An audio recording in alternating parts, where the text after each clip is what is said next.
रही महाराज।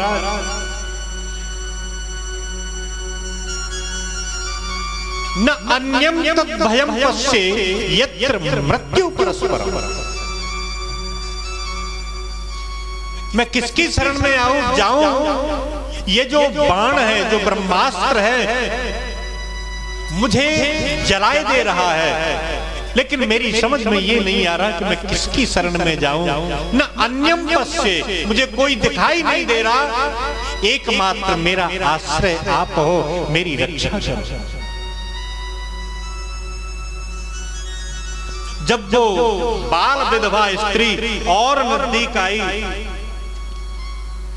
तो देखा ये तो अभिमन्यु की पत्नी है उत्तरा। जैसे ही आई मेरे भगवान ने उनके हृदय से लगा लिया। बेटी,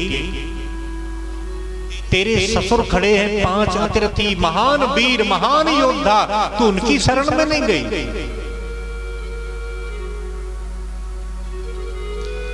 उसने द्रौपदी की ओर देखा, मानो भगवान से इशारा कर रही है कि ये मेरी गुरु है। द्रौपदी के साथ रहती थी उत्तरा, और कदाचित ये द्रौपदी के व्यवहार और स्वभाव से उत्तरा ने सीखा कि शरण कभी लेनी पड़े तो बेटी, शरण्य केवल एक परमात्मा है, दुनिया वालों को शरण्य मत बना लेना। ये मेरे जीवन का अनुभव है। जब उस दुष्ट दुशासन ने मेरे चीर हरण करने का प्रयास किया तो बेटी, मेरा अनुभव यह है कि मैंने संसारी जनों की शरणता की। मैंने सबसे पहले अपने पतियों को निहारा, इनकी ओर शरण्य की भांत देखा, लेकिन मेरे 5 पतियों ने अपनी गर्दन झुका ली, इन्होंने मुझे बचाया नहीं।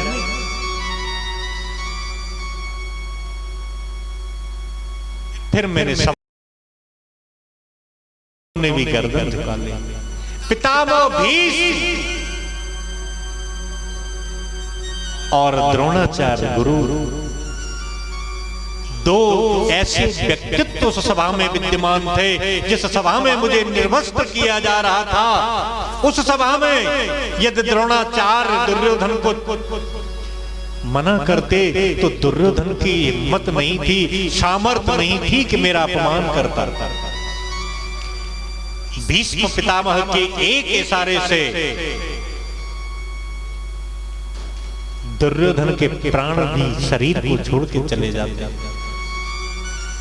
लेकिन इन दोनों महारथियों ने भी मुख मोड़ लिया। बेटी, मैंने अपने ससुर धृतराष्ट्र की ओर सबसे शरण ग्रहण करने का प्रयास किया, लेकिन मेरी शरण वहां भी मिथ्या चली गई।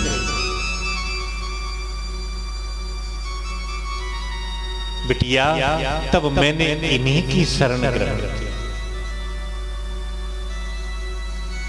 एक बात और कहें, शरणागति केवल एक बार होती है, और शरणागति एक बार ऐसे की करो कि फिर कहीं दूसरी जगह शरण लेनी नहीं पड़े। किसकी शरण लें? तो शरण केवल एक है, ध्येयं सदा परिभवग्नमभीष्टदोहम् तीर्थास्पदं शिवविरिञ्चिनुतं शरण्यं। केवल एक गोविंद ही शरण्य है। इसलिए उत्तरा कहती है कि भगवान, मैं तो तुम्हारी शरण में आ गई। और भगवान कहते हैं कि नटवर, नट माने अभिनय करने वाले, नाटक करने वाले, एक्टिंग करने वाले। अब भगवान क्या एक्टिंग कर रहे हैं? बार बार उत्तरा के सर पे हाथ फेर रहे हैं और होठ चला रहे हैं, मानो कुछ मंत्र पढ़ रहे हैं। बहुत देर है, बार बार पूछते, बिटिया अब कैसा अनुभव है रहो है? तो उत्तरा कहती कि अब तो आराम है। अब जो सब देख रही मैया कुंती, जैसे भगवान अपनी माया चलाते हैं और भक्त कुछ भी सोचे या कुछ भी करे भगवान से छुपा नहीं होता, वैसे ही सच्चे भक्त के सामने भगवान की माया भी नहीं चलती। कुंती मैया समझ गई कि आज मेरे गोविंद ने मेरे डूबते हुए वंश को आज फिर जीवन दान दे दिया। आंखों से आंसू बहने लगे। हाथ जोड़ करके माता कुंती भगवान श्री कृष्ण से कहती हैं, नमस्ते पुरुषत्वाद्यम ईश्वरे प्रकृते परम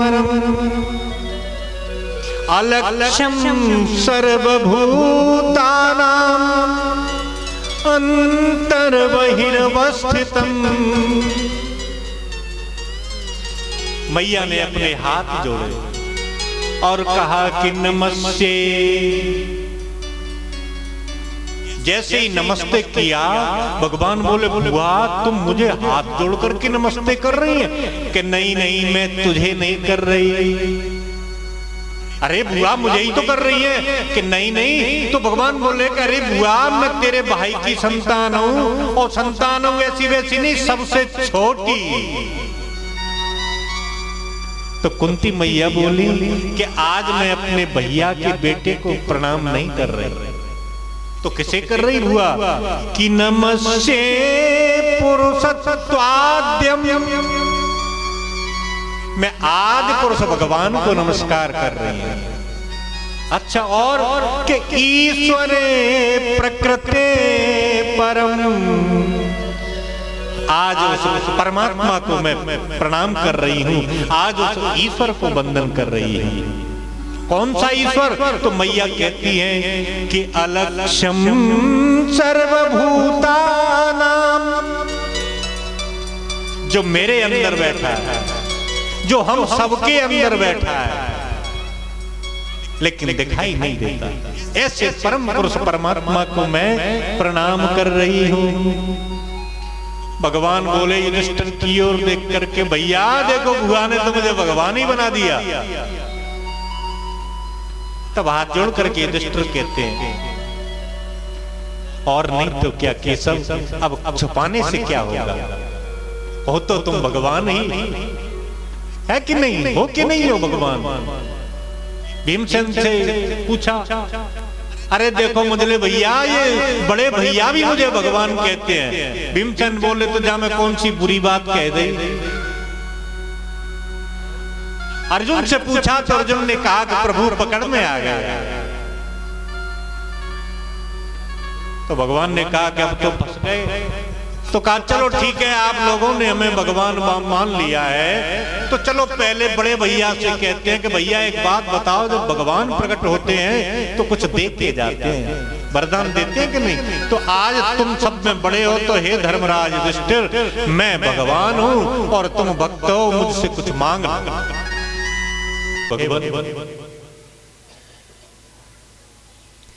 यदि आप मुझे वरदान देना ही चाहते हैं तो केवल एक वरदान दे दो। कौन मांग रहा है? किसी की आवाज नहीं है। वरदान कौन मांग रहा है? धर्मराज युधिष्ठिर। अभी शुरुआत ही तो हो रही है बड़े से। तो युधिष्ठिर ने कहा कि भगवान, मैं जब तक इस धराधाम पर रहूं, मन से, वचन से और कर्म से सत्यनिष्ठ रहूं। भीमसेन से पूछा कि भैया तुम भी मांगो। भीमसेन ने वरदान मांगा कि खाते पीते सोते जागते उठते बैठते मैं आपको भूलूं नहीं। अर्जुन से पूछा तो अर्जुन ने भगवान से वरदान मांगा कि प्रभु आपने जो भाव निरूपित किया है मेरे प्रति, कौन सा भाव? शिष्यस्तेहम् साधिमां त्वां प्रपन्नम, तुम गुरुजी और मैं चेला, ये भाव बना बस। नकुल और सहदेव ने कहा कि गुरुजी एक बात बताएं कि क्या कि तीनों भैयाओं की और माता की सेवा मिलती रहे और तुम्हारे चरणों में प्रेम रहे। अब जा भीड़ में द्रौपदी खड़ी और द्रौपदी के बगल भगवान की खास बहन जी खड़ी सुभद्रा। द्रौपदी से पूछा तो द्रौपदी ने कहा कि तुमने मुझसे सखी कह दिया है तो ये भाव बनो रहे। सुभद्रा का नंबर आया, भगवान ने सुभद्रा के इस मस्तक पर हाथ फेरा और कहा कि बहन आज वरदान मांगो। कुंती सोच रही है कि ये जो सुभद्रा है भगवान की खास बहन है, कुछ सांसारिक सुख की या भोग की वस्तु नहीं मांग ले। क्यों? क्योंकि ये भाई मानती होगी भगवान को, ये तो भगवान मानेगी नहीं। अपनी भाषा में एक बात कहते नहीं, घर को जोगी आन गाम को, तो कहूं जो भैया समझ के कि तू सोनो चांदी हीरा मोती ऐसी चीज नहीं मांग ले, लौकिक सुख नहीं मांग ले, लेकिन धन्य माता सुभद्रा को जैसे ही भगवान ने वरदान मांगने के लिए कहा तो अपनी साड़ी का पल्लू बिछा दिया भगवान के चरणों में। आंखों से आंसू बहने लगे और रोते हुए भगवान से माता सुभद्रा कहती है, कृष्ण त्वदीय पद पंकज पंजरान्ते आद्यैव मे विशतु मानस राजहंस, प्राण प्रयाण समये कफवात पित्तै कंठावरोधन विधौ स्मरणं कुतस्ते। साड़ी का पल्लू भगवान के चरणों में बिछाती हुई माता सुभद्रा कहती हैं कि हे भगवान, आज ही और अभी से अद्यैव में मेरा जो मन है आपके चरण कमल रूपी पिंजरे में फंस जाए। कब के? अभी। मेरा मन रूपी राजहंस आपके चरण कमल रूपी पिंजरे में अभी से फंस जाए। तो भगवान पीछे हट गए। सुभद्रा को पकड़ के उठाया, बहन क्या मांगती है तू? तेरी आयु क्या है? अभी तो तेरे हंसने खेलने के दिन है। अरे बहन पहले संसार का भोग कर, फिर भक्ति मांगना। भक्ति मांगती तू मुझसे, मेरा मन चरणों में फंस जाए। तो माता सुभद्रा कहती है कि नहीं नहीं, अद्यैव अभी। क्यों? अभी तो तू युवा है। लोग तो जब 85 से ऊपर पहुंच जाते हैं, जब आंखें देखना बंद कर देती हैं, कान सुनना बंद कर देते हैं, कमर 3 जगह से टेढ़ी हो जाती है। स्थिति कैसी हो जाती है? जैसे कोई कूलर हो, कूलर और 5-6 साल से चल रहा हो, बाकी पूरी जाली गज जाए, टैंक गज जाए, पंखड़ी गज जाए पंखा की, फिर वो केवल एक ही काम को रह जाता है, कबाड़े लाए। कबाड़े में डार भी लाए कह जाते हैं। फिर घर के कहेंगे जाए बेचो, काऊ भाई जाए बेचो। हे भगवान, अब तो बाबा है, क्योंकि बाबा कबाड़े लायक रहेंगे। जब कबाड़े लायक रह जाते हैं तब बाबा सोचते हैं कि अब भजन कर, क्योंकि और कुछ मतलब के तो रहे नहीं। यही होता कि नहीं? लेकिन माता सुभद्रा क्या कहती हैं कि प्राण प्रयाण समये जब हम वृद्ध हो जाएंगे, मरने का समय आ जाएगा, तब कफवात पित्तई कंठावरोधन विदौ स्मरणं कुतस्ते। जब मरने का समय आएगा तो कंठ अवरुद्ध हो जाएगा। कफ, बाबा की आंख काम नहीं करेंगी, रोटी रुठेगी नहीं, तो फिर बाबा मांगेंगे दूध दरिया। बेटा आज तो महेरी लई लो, और महेरी धर की ठाई हाथ पे धरी है और दूसरे हाथ पे खाए रहे हैं बाबा, और कहूं छींका आ जाए, समझ गए? अब दी कचू ना कचू तो निकर के कहां जागी, और बाबा को रहेंगे जी कबाड़े तो बुरी स्थिति है का। प्राण प्रयाण समये कफ बात पित्तई कंठावरोधन विधौ। फिर तो ऐसा ही होगा महाराज, तुम्हारा नाम नहीं आवेगा। स्मरणम कुतस्ते, आपका स्मरण कैसे होगा फिर तो वह दूध दरिया महेरी में ही सब होगा, स्मरण नहीं होगा। इसलिए महाराज अद्यैव में विशतमानस राजहंसा, मेरा मन आज से और अभी से तुम्हारे चरणों में लग जाए। भगवान ने जब अपनी बहन सुभद्रा की ये बात सुनी तो हृदय से लगा लिया, और उनका बक्षस्थल मानो और चौड़ा हो गया। कुंती माता से कहने लगे कि देखो बुआ जी, केवल तुम ही मेरे वंश की बिटिया नहीं है, ये भी मेरे ही वंश की बिटिया है। तुम मेरी बुआ तो ये मेरे पुत्रों की बुआ है तो बात देखिए। अब बुआ तुम्हारा नंबर है, तुम भी वरदान मांग लो। कुंती मैया ने बहुत लंबी स्तुति गाई। कृष्णाय वासुदेवाय देवकी नंदनाय च नंद गोप कुमाराय गोविंदाय नमो नमः। माया जवनिकाक्षन्नम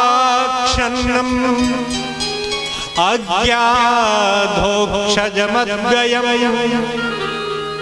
न लक्ष्यसे मूढ़दृशा नटो नाट्यधरो यथा। गोविंद, तुमने जाने की बात कही, मैं तुम्हें रोक तो नहीं सकती। क्यों? क्योंकि आपका एक नाम कृष्ण है, और कृष्ण का मतलब होता है कर्षयति जीवानाम चित्तम इति कृष्ण, जो जीवों के चित्त को अपनी ओर आकर्षित करता है।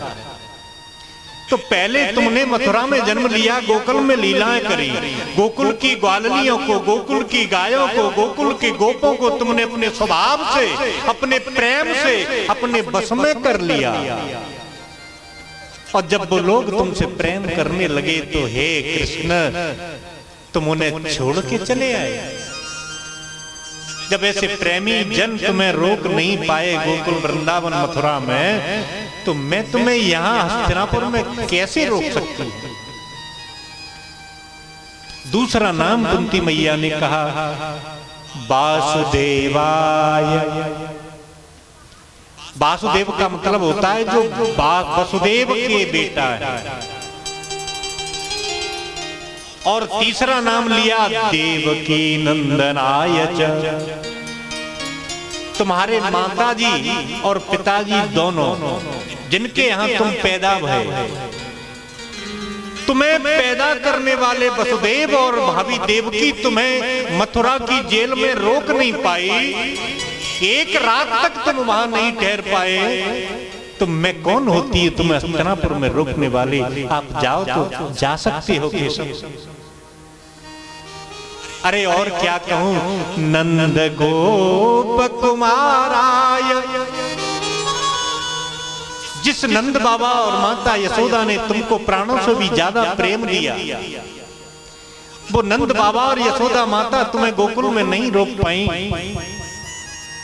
तो मैं कौन होती हूं तुम्हें रोकने वाली।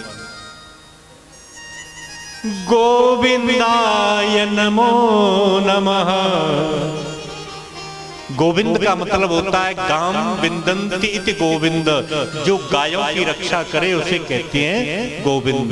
जो गाय तुम्हारी एक आवाज पर रस्सियों को तोड़ करके खूंटाओं को उखाड़ करके चली आती थी, वो गाय तुम्हें देख करके मानो ये चाहती थी कि इनको देख करके ही हम जीवित हैं, ऐसी गायों को तुम छोड़ करके चले आए गोविंद।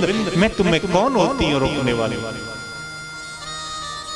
हाँ, तुमने ही वरदान की बात कही है, मैं वरदान जरूर मांगूंगी तुमसे। विपदः सन्तनः शश्वत् तत्र तत्र जगद्गुरो। मैंने एक प्रैक्टिकल किया है, एक अनुभव किया है कि हमारे जीवन में जब जब दुख आया तब तुम आए।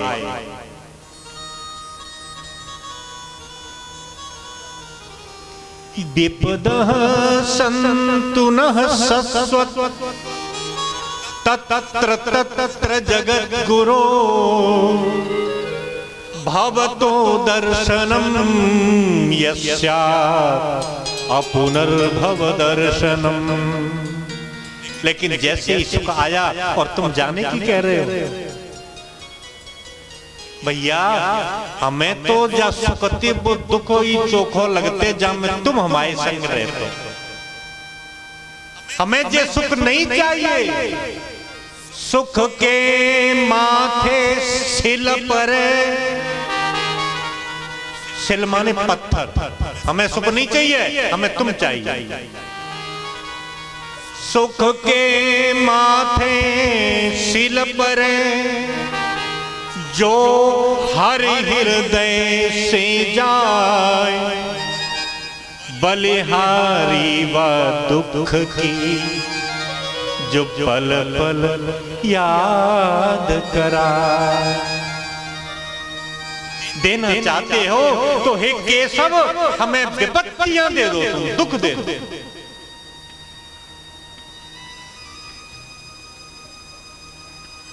क्यों?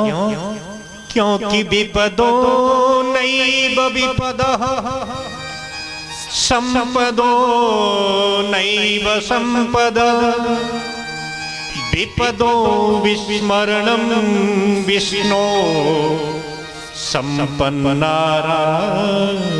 स्मृति। इस श्लोक का ट्रांसलेशन रामचरितमानस में कह हनुमंत विपत्ति प्रभु सोई। कह हनुमंत विपत्ति प्रभु सोई। कह हनुमंत विपत्ति प्रभु सोई। कह हनुमंत विपत्ति प्रभु सोई। कह हनुमंत विपत्ति प्रभु सोई। सच्ची विपत्ति तो केशव ये है कि हम तुम्हें भूल जाएं। एक विचार करेंगे आप लोग, ईमानदारी से बताना, हाथ उठा देना, रामायण में कछु झूठी बात लिखी है? अगर लिखी हो यो तुम्हारी जानकारी में आ जाए तो बताए दियो, भाई हम कथा में नहीं कहेंगे। जाको मतलब जे पूरे रामचरितमानस में पूरी बात सही लिखी है तो जी चौपाई रामचरितमानस की है। अब तुम बताओ, एन सही बताइए विपत्ति कौन कौन पे? हम तो रोज विपत्ति में रह रहे हैं कि नहीं? कौन सी विपत्ति? जब हम भगवान को भूल जाएं तो समझ लो जाते बड़ी विपत्ति कछु ना।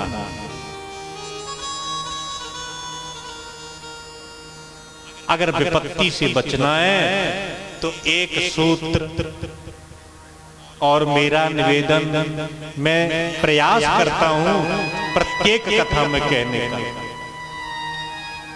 विपत्ति से बचाने का। भगवान का नाम जो तुम्हें पसंद हो,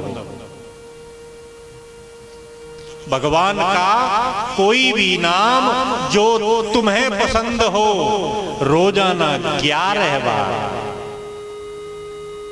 ज्यादा नहीं, केवल 11 बार कोई सा भी नाम किसी भी स्थिति में, नहाए अनहाए, झूठे मोह साचे मोह, स्वत में बैठत में डिगत में, कैसे हूं, केवल 11 बार। कहीं बुरी बात तो ना करूं। अब एक बाबा कह रहे हमारे गांव के लाला तू तो बड़ा चालू है। मैंने कहा बाबा कि 11 फिर एक आदमी नाम लेंगे ताते बेटा तो पुण्य मिल जाए। बाबा साक्षी हैं, मुझे इस सत्कृत्य का एक अंश मात्र भी नहीं चाहिए। कहा अब तो ठीक है, केवल 11 बेर और काऊ ते सोमंद ना खवाए। अगर हृदय से बात करना अपने से, क्योंकि आदमी सामने वाले से झूठ बोल देता है, अपने आप से प्रश्न करना, यदि ये नाम बुरा लगता हो तो मत लेना।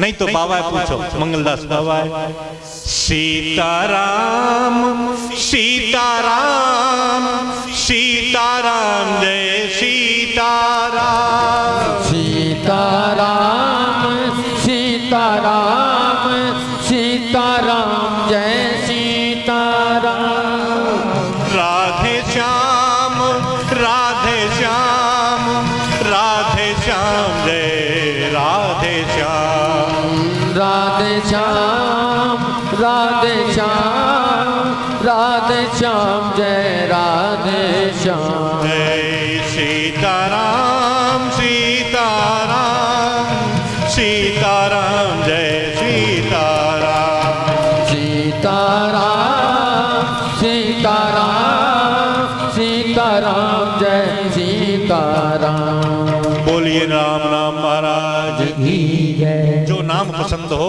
विपत्ति से बचने के लिए आप बार यदि हो सके और भगवान का नाम यदि तुम्हें प्रिय हो तो लेना। बोलिए भक्त वत्सल भगवान की जय। विपतः तुनः सस्वत तत्र तत्र जगद्गुरो भवतो दर्शनम यस्या अपुनर्भव दर्शनम। भगवान ये देना चाहते हो तो केवल एक वरदान दे दो कि क्या की विपत्ति, तो भगवान फिर पीछे हट गए। क्यों? क्योंकि भगवान से माता कुंती ने ऐसी चीज मांगी जो भगवान पे है ही नहीं। भगवान पे ये चीज नहीं है। आप कहेंगे कि भगवान तो सर्वशक्तिमान है, ऐसी कोई वस्तु नहीं है जो भगवान पे नहीं है, लेकिन दो ऐसी वस्तु हैं जो भगवान पे भी नहीं है।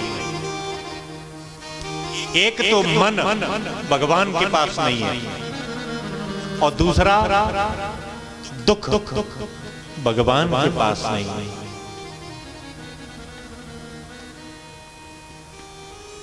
सच्चिदानंद रूपाय, भगवान काय से बने हैं? सत्य चित्त और आनंद से बने हैं। हमारी तरह पंच महाभूतों से नहीं बने भगवान। शक्कर की गुड़िया, सोचना आप, शक्कर की गुड़िया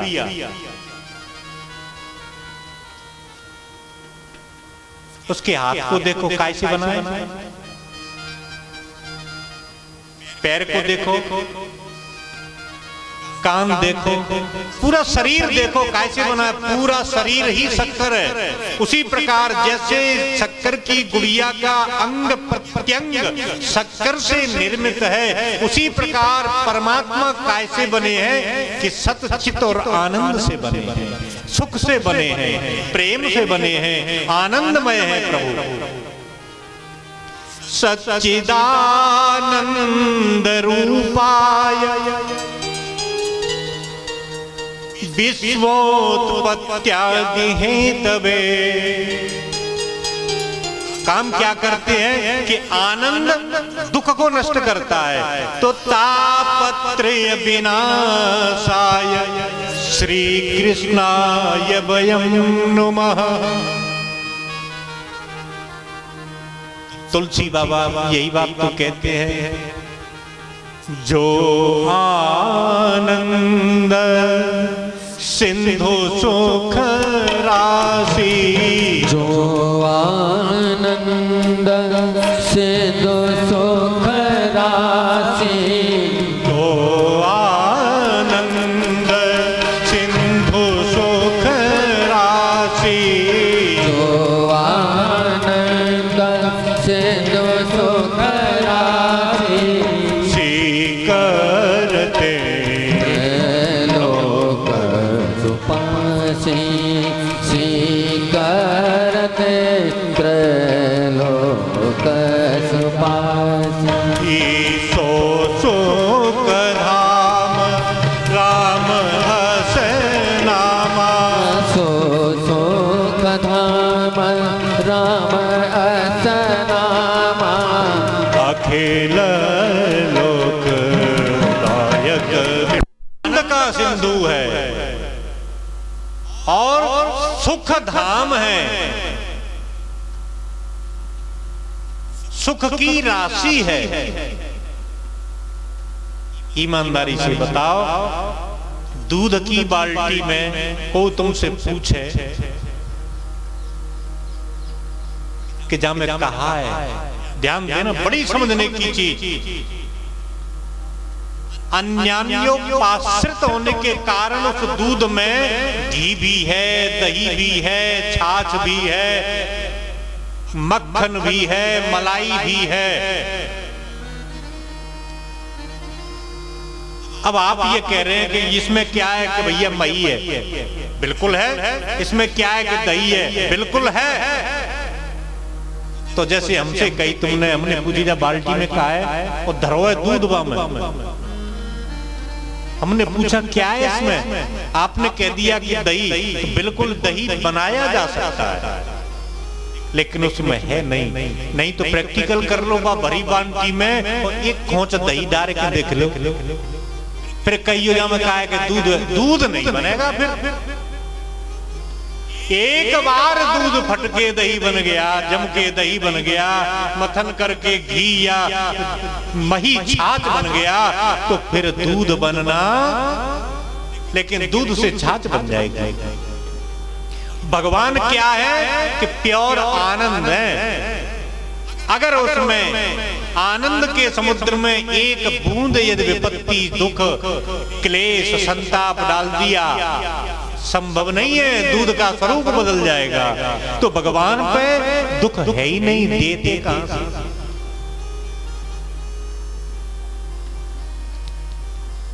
तब मैया ने कहा कि दुख नहीं दोगे महाराज तो दूसरा वरदान दे दो। कि क्या मैया मांग? बड़े प्रसन्न हुए भगवान कि दुख तो तुम दे नहीं रहे हो, तो दूसरा ही दे दो। कि क्या वरदान मांगेगी बुआ? तो भगवान से हाथ जोड़कर के माता कुंती कहती है, अथ विश्वेश विश्वात्मन विश्वमूर्ते स्वकेशु में स्नेह पाशम इमाम छिंधि दृढ़सु पांडुसु वृष्णिसु। हे गोविंद, मैं स्त्री जाति की हूं और स्त्री जाति की जो मोह की रस्सी होती है, जीव को बांधने की दो रस्सियां हैं। एक अहंता और एक ममता। अहमता का मतलब होता है कि हम शरीर को समझ लें कि हम ही शरीर है, और ममता माने इस शरीर के नाते। देखो हमारी जो ममता की रस्सी केवल एक जगह बंधी होती है, हमारी को मतलब है पुरुष वर्ग की।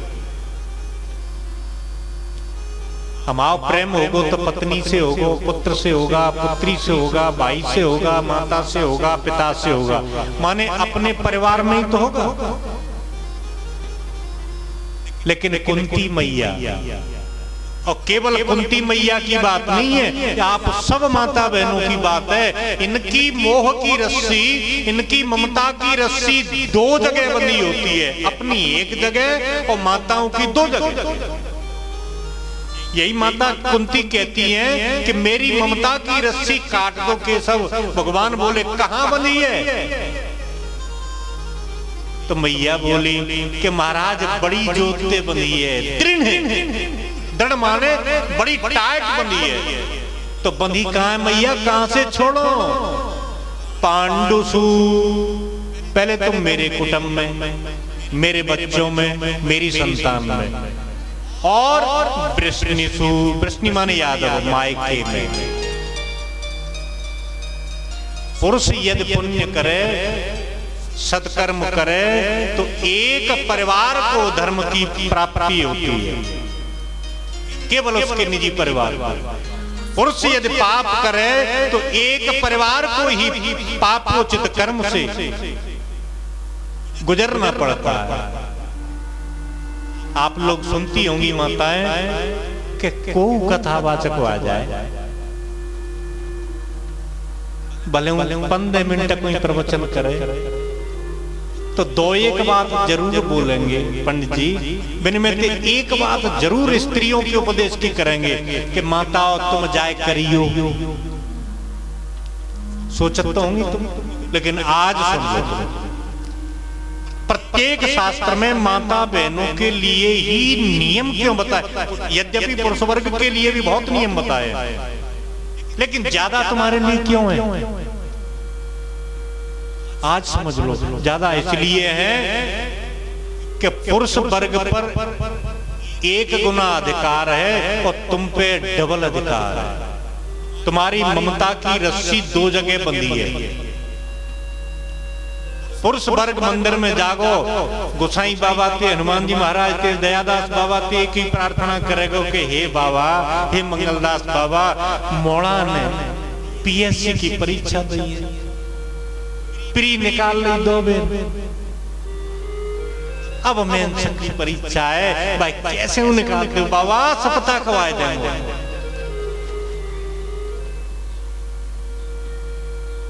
केवल अपने लिए मांगा, और तुम जाते तो तुम क्या कहते ईमानदारी? हे मेरी माता मैया, हे हनुमान जी बाबा, हे सती मैया, हे मंगलदास बाबा, मैं भैया की मोड़ा ने और हमारे मोड़ा ने दोनों परीक्षा दी। कहूं म्यो मोड़ा निकरेगो तो बिनते कई के रोई पीट के भागवत करा देंगे, और भैया को निकरेगो तो चोर के रामायण करा देंगे। 2 परिवार से बंधन होता है कि नहीं होता? ये धर्म कार्य करेंगी तो 2 जगह बटेगा, एक मायके को जाते और एक हिस्सा अपने घरों रह जाते सासुरे में। तुमको दूना धर्म मिलता है।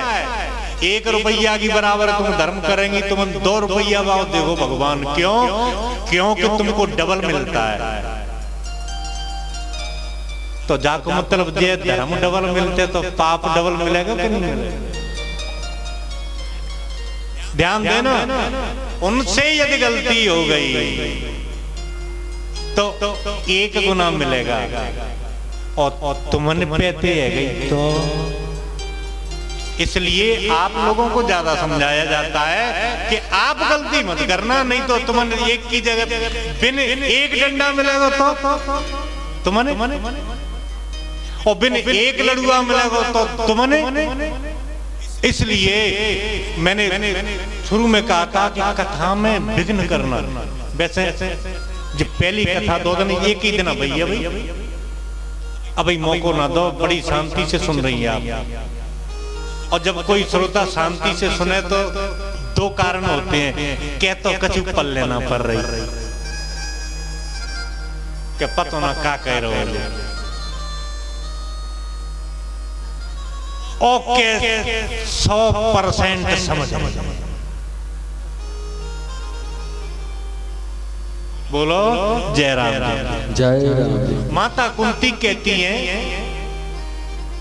कि स्नेह पासमिमां छिंधी, मेरी दो जगह ममता की डोरी बंधी है। एक और विडंबना है माता बहनों के साथ, जब तक ये माता बहनें अपने पिता के घर रहती हैं, पता है घर वाले क्या कहती हैं, जिन्होंने पैदा किया है माता पिता, वो माता पिता इस अपनी पुत्री के बारे में क्या कहते हैं। मित्र आया, कहा कि अरे महाराज बोरे बाबा बिटिया तो विवाह के योग्य हो गई, इसको परेशान मत किया करो। तो पता है जो बाप अपनी कन्या को पाल पोस करके बड़ा कर रहा है वो क्या कहता है, अरे साहब कछु बात ना पराव धने कौदना न्योई पराव। ध्यान देना शब्द पे, ये व्यवहार में आती बात। ईमानदारी से बताओ बिटिया पराव धने, हमारे शरीर से पैदा हुई, हमारा अंश उसमें, माता और पिता की आत्मा पुत्री में, और उस पुत्री से वही माता पिता कहते हैं कि पराव धन। शादी के बाद जब यही कन्या ससुराल जाती है तो पहले दिन तो नई बहू को खूब स्वागत होता है, और दूसरे दिन बहू ने टीवी चालू कर ली और मोबाइल पे कहूं अपनी मैयों से बात कर ले, तो सास का कहेगी सात नाते तोड़ के आई है, वो का माई मानेगी। ऐसे कहते हैं, सास तो बहुत बैठी होंगी हम, कितने एक गलत बात है। सात नाते तोड़ के आई है, वो का माई मानती है, वो तो मैयों की मानेगी। ईमानदारी से बता, मैयों तो वो पहले ही त्याग दी, अब तो सच्ची मैयों तो सास है। और धिक्कार है ऐसी सास को जो अपनी बहू को बहू मानती है।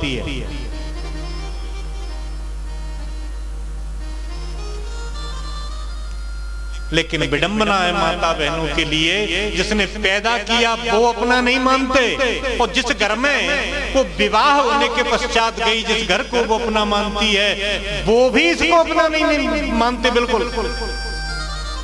लेकिन इनसे पूछो अपना माना।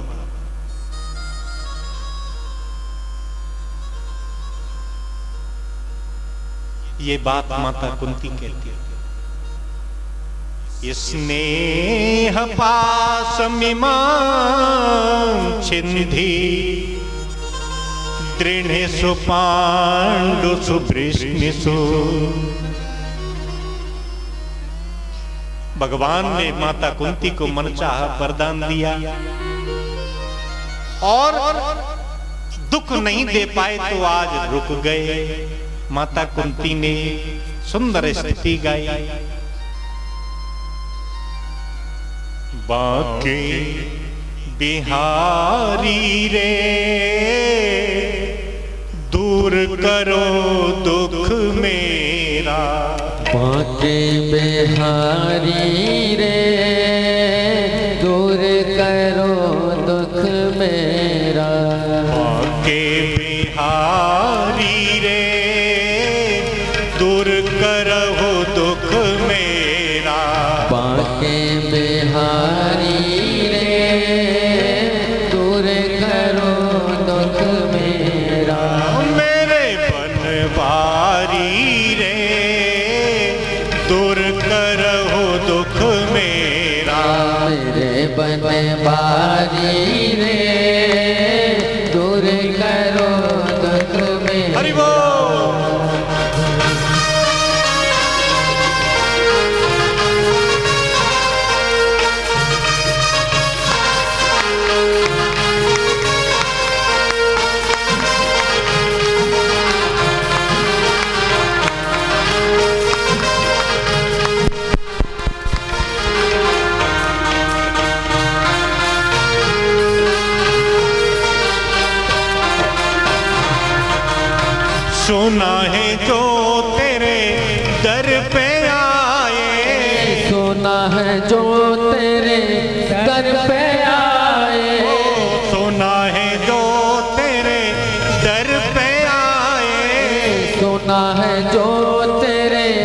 दर पे आए, उसके सब दुखड़े मिट जाए, उसके सब दुखड़े मिट जाए, उसके सब दुखड़े मिट जाए, उसके सब दुखड़े मिट जाए।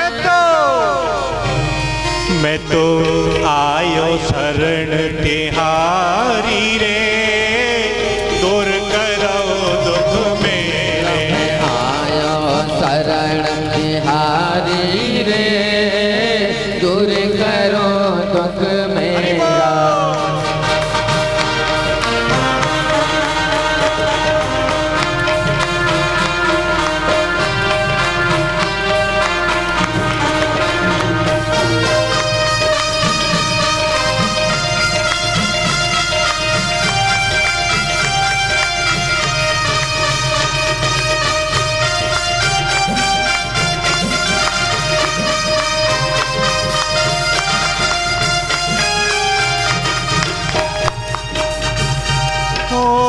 गणका गीत अजामिल भारी, गणका गीत अजामिल भारी, सबको तुमने पार उतारी, सबको तुमने पार उतारी। जय जय सब ही तुमने पार उतारे, सबने तुमने पार उतारी। और अब हमरी बारी जी, दूर करो दुख मेरा। गिरधारी जी, दूर करो दुख मेरा। बांके बिहारी रे, दूर करो दुख मेरा।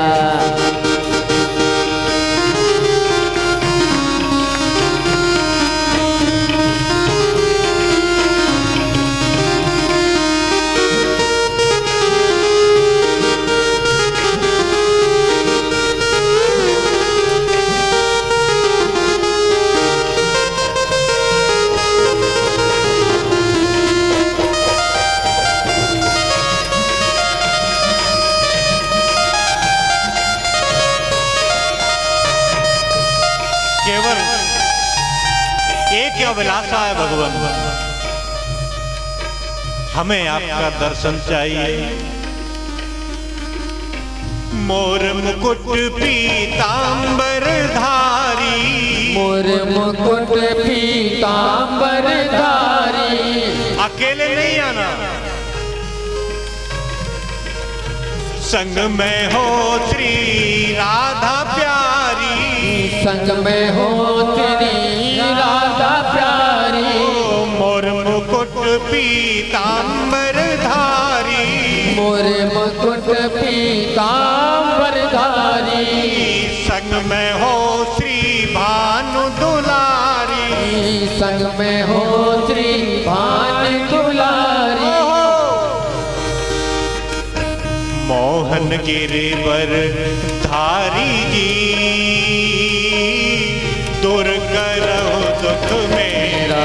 हे गिरधारी जी, दूर करो दुख मेरा।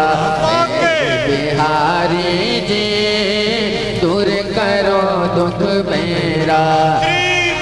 बारी जी, दूर करो दुख मेरा। बांके बिहारी जी, दूर करो दुख मेरा। दूर करो दुख मेरा प्रभु जी, दूर करो दुख मेरा। दूर करो दुख मेरा प्रभु जी, दूर करो दुख मेरा। बांके बिहारी जी, दूर करो दुख मेरा। बांके बिहारी जी, दूर करो दुख मेरा।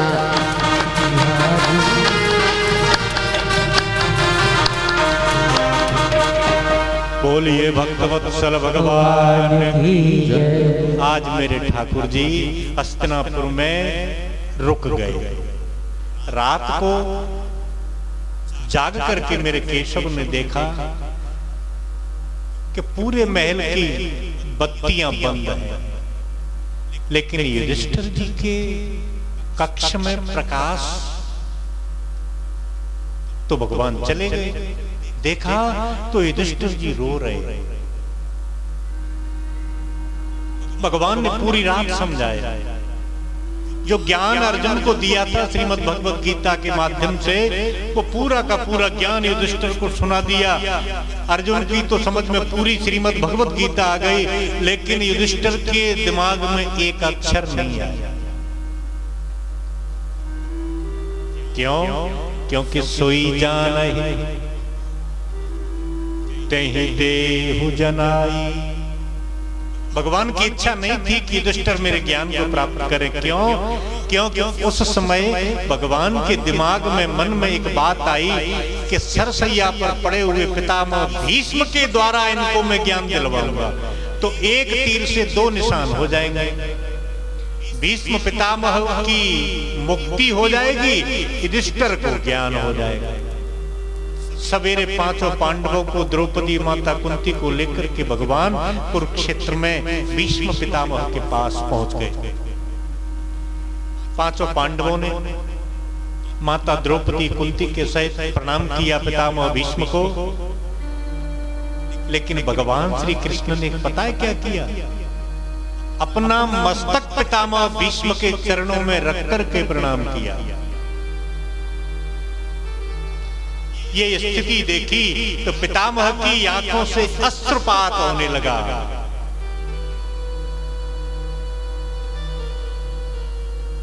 कहने लगे, पितामह हे गोविंद, मैं तुम्हें आशीर्वाद तो नहीं दे सकता,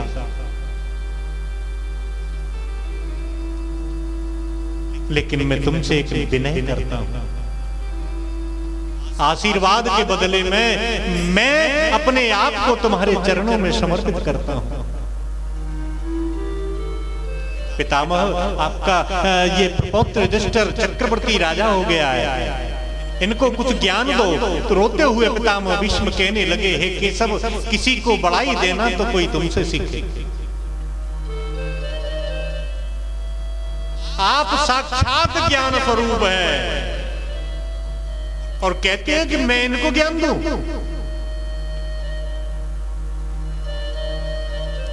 नहीं पितामह, आपके इस लंबे जीवन के अनुभव को अपनी संतान को दे जाओ तो कौन सा बुरा हो जाएगा। अपना अनुभव जो तुमने सीखा है वो इनको सुना दो। पितामह भीष्म ने पांडवों के सहित युधिष्ठिर को सुंदर उपदेश किया। दान धर्मान राज धर्मान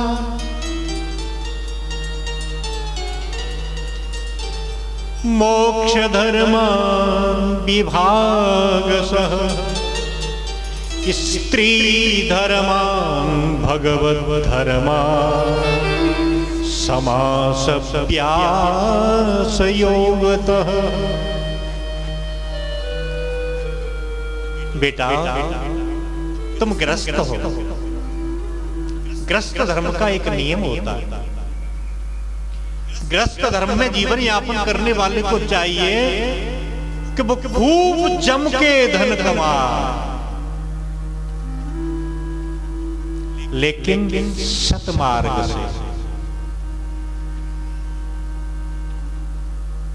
मनु महाराज लिखते हैं अपनी स्मृति में, मनु स्मृति में, उद्योगिनम हि पुरुष सिंहमुपेति लक्ष्मी देयेन देयमिति का पुरुषा वदन्ति दैवं निहत्य कुरु पौरुषमात्मसत्या यत्ने कृते यद् न सिद्ध्यति कोत्र दोषः।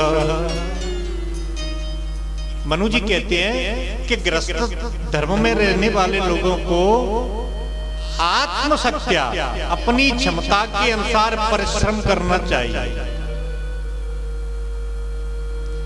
और परिश्रम से धन कमाए। क्यों? क्योंकि उद्योगनम है पुरुष सिंहम उपैत लक्ष्मी। लक्ष्मी जी की कृपा उन्हीं लोगों पे होती है जो उद्योगी होते हैं, परिश्रमी होते हैं।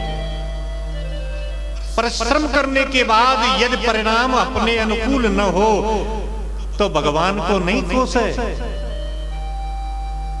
जैसे केकई माता ने कहा, तात मात मैं सकल संहारी। जो संहारी वो मैं। अच्छा काम किया वो किसने किया? मैंने। भई सहाय मंथरा बिचारी, जानने का सहयोग कर दो। लेकिन के बाद क्या कहती है कि कछुक काज विधि बीच बिगाड़ो। संहारो ते मैंने और बिगाड़ो ते भगवान। यही तो अपनी आदत, यही तो, और यही आदत खराब है। अब बस संहारवे तुम सकेल रहे हो तो फिर बिगाड़वे भी सकेल ले तो का परेशानी है। और के बा बिगाड़वे तो भगवान दे रहे हो तो संहारवे बहुत दे दो ताकि तू ही झेल। और यही निष्काम कर्म योग है। कितने एक शॉर्ट परिभाषा है। खुद अपना अपनपा अपना किया हुआ जिसको मानते हैं, भाई भगवान को करो मान ले, बस यही निष्काम कर्म योग है। यदि कर्म करने के उपरांत परिणाम नहीं मिलता तो समझ लो कर्म में कमी रह गई। ये मनु जी कहते हैं। लेकिन करो परिश्रम और धन कमाओ। और बेटा 10% अपनी कमाई का 10% जहां विपन्न लोग रहते हैं, जहां भुखमरी हो, जहां धन की आवश्यकता हो। एक चीज और बताई, अपने समाज के कल्याण के लिए, दरिद्रों की सेवा के लिए 10% निकालें। 10% से ज्यादा दान करने का अधिकार नहीं है अपन को। लेकिन कोई तो 50% दान करते हैं और कोई माइनस में चलते। और उसी का परिणाम क्या होता है? अपन दूध छानते, आटे छानते, गेहूं निकालते तब आटो पिसते, गेहूं छानेंगे तो पीसन होकर के तब आटो पिसे। अपन सफाई करते हैं नहीं, खेतों की निदाई गुड़ाई करेंगे, नींदनी करेंगे। ये क्या है? ये सिलेक्शन है। ऐसे कर्म का भी सिलेक्शन करना चाहिए।